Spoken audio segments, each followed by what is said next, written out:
starts freaking out the neighborhood. Really, I'm fine.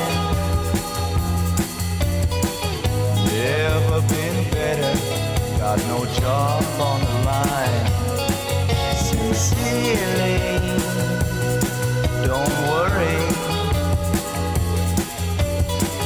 Same old boy that you hoped you would find.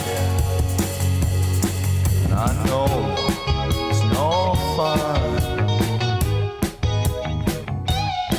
when your first son